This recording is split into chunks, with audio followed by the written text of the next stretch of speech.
सभी विद्यार्थियों को मेरा नमस्कार। तो जैसा आप सभी जानते हैं कि आज हम जो हमारा दूसरा सेमेस्टर है उसका जो अध्याय है वो प्रारंभ करने जा रहे हैं। तो काव्यखंड के हमने 4 अध्याय कर लिए थे। अगला जो 5वां अध्याय है इसके कवि हैं सूर्यकांत त्रिपाठी निराला जी। उनकी जो कविता है उत्साह, उसको आज हम प्रारंभ करेंगे। तो सभी विद्यार्थी ध्यानपूर्वक देखते रहें।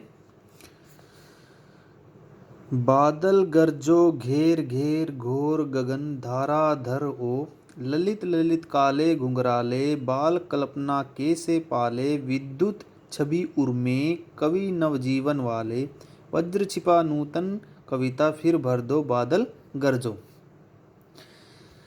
देखिए बादल गरजो तो गर्मी का जो भीषण गर्मी का जो समय है उस समय कवि बादलों को संबोधित करते हुए कल्पना करता है, कविता रचता है कि बादल गरजो, कि बादलों को क्या कहा गया है? क्रांति के प्रतीक कहा गया है।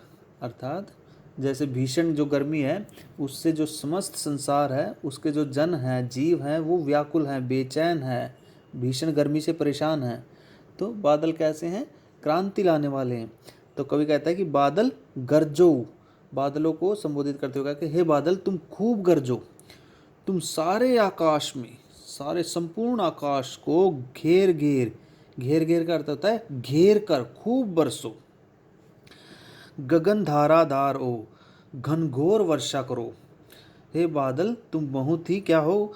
ललित ललित, ललित का अर्थ होता है सुंदर, तुम बहुत ही क्या हो? सुंदर हो। काले घुंघराले बाल कल्पना के से पाले, अर्थात तुम बहुत ही सुंदर हो, तुम्हारा रूप कैसा है? घने काले और घुंघराले बालों के समान है। बाल कल्पना के से पाले, तुम अबोध बालक की मधुर कल्पना के समान हो। अबोध बालक होता है जिसको किसी भी बात का ज्ञान ना हो, अबोध जो नहीं जानता। विद्युत छवि उर में कवि नवजीवन वाले, अर्थात विद्युत छवि उर में, उर का अर्थ होता है हृदय, कि तुम क्या हो? तुम्हारे हृदय में बिजली की जो शोभा है वो बनी हुई है, विद्यमान है। तुम नई सृष्टि को रचना करने वाले हो, तुम नई सृष्टि को निर्माण करने वाले हो। वज्र छिपा नूतन कविता फिर भर दो बादल गरजो, अर्थात तुम्हारे भीतर क्या है? वज्र, वज्र जो शस्त्र था वो इंद्र भगवान का था, कि तुम्हारे भीतर जो है वो वज्र की शक्ति क्या है? विद्यमान है। ए बादल तुम इस संसार को नई प्रेरणा और नए जीवन प्रदान करने वाले हो। हे बादल खूब गरजो और फिर एक बार नया जीवन भर दो, अर्थात नए जीवन का निर्माण कर दो। तो ये हमारा प्रथम जो पद्यांश था उसकी व्याख्या थी। अगला पद्यांश देखें। विकल विकल उन्मन थे उन्मन, विश्व के निदा के सकल जन, आए अज्ञात दिशा से अनंत के घन, तप्त धरा जल से फिर शीतल कर दो बादल गरजो। विकल विकल, विकल का अर्थ होता है बेचैन, तो 2 बार आया। तो बेचैन थे बेचैन, अर्थात विकल थे, विकल विकल का अर्थ होता है बेचैन, व्याकुल। उन्मन थे उन्मन, अर्थात कवि कहता है कि चारों ओर, इस संसार में चारों ओर क्या फैली हुई है? व्याकुलता फैली हुई है, बेचैनी फैली हुई है, परेशानी फैली हुई है। सब लोग कैसे हैं? गर्मी के कारण, भीषण गर्मी के कारण सबके मन क्या है? अनमने से हैं। उन्मन थे उन्मन, अनमने से हैं, उचाट से हैं।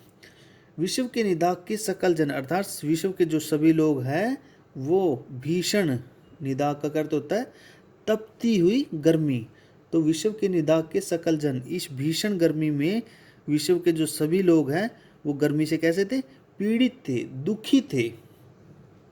आए अज्ञात दिशा से अनंत के घन, तप्त धरा जल से फिर शीतल कर दो बादल गरजो, कि जो परेशान थे, विश्व के जो सभी लोग थे उनके मन कैसे थे? परेशान थे।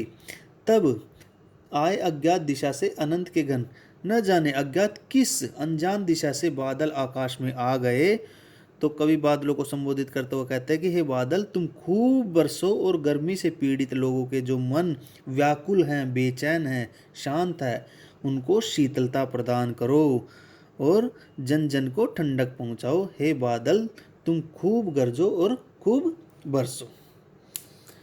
तो अंतिम जो एक पद्यांश है, ये अट नहीं रही है उसका है। फागुन मास का जो वर्णन है वो यहाँ पर किया गया है कि अट नहीं रही है आबा फागुन की तन, सट नहीं रही है कहीं सांस लेते हो घर घर भर देते हो, उड़ने को नभ में तुम पर कर देते हो, आँख हटाता हूँ तो हट नहीं रही है पत्तों से लदी डाल, कहीं हरी कहीं लाल, कहीं पड़ी है उर्मे मंद गंध पुष्पमाल, पाट पाट शोभा श्री पट नहीं रही है। तो एक पद्यांश है इसका, देखिए बड़ा अच्छा है। फागुन मास होता है जो, उस समय जो वसंत ऋतु होती है उसका जो नज़ारा होता है बड़ा मनमोहक होता है। तो देखिए अट नहीं रहा है, कवि कहता है आबा फागुन की तन सट नहीं रहा। फागुन मास की जो प्राकृतिक सुंदरता है वो आंखों के आगे से उनका जो दृश्य है वो नहीं हट रहा है, कहीं सांस लेते हो घर घर भर देते हो।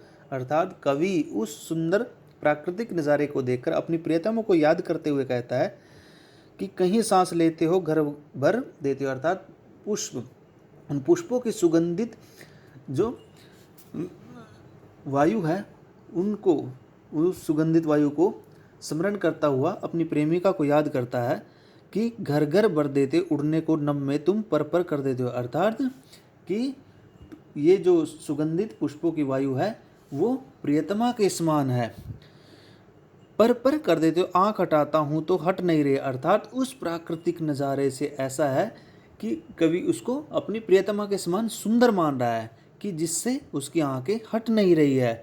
कवि वहाँ से आंखें हटाना चाहता है उस दृश्य से, लेकिन कवि की जो आंखें हैं वो हट नहीं रही है।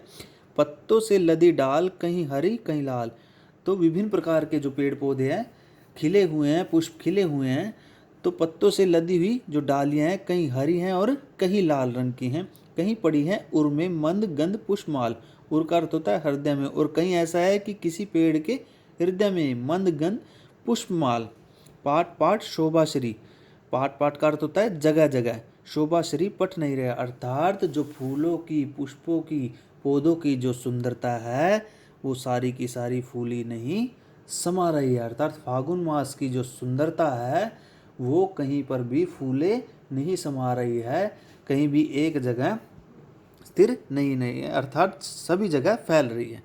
तो ये जो हमारी आज की कविता थी उसकी व्याख्या हमने की है। तो सभी विद्यार्थी इसको अच्छे से याद करेंगे और लिख करके देखेंगे। धन्यवाद।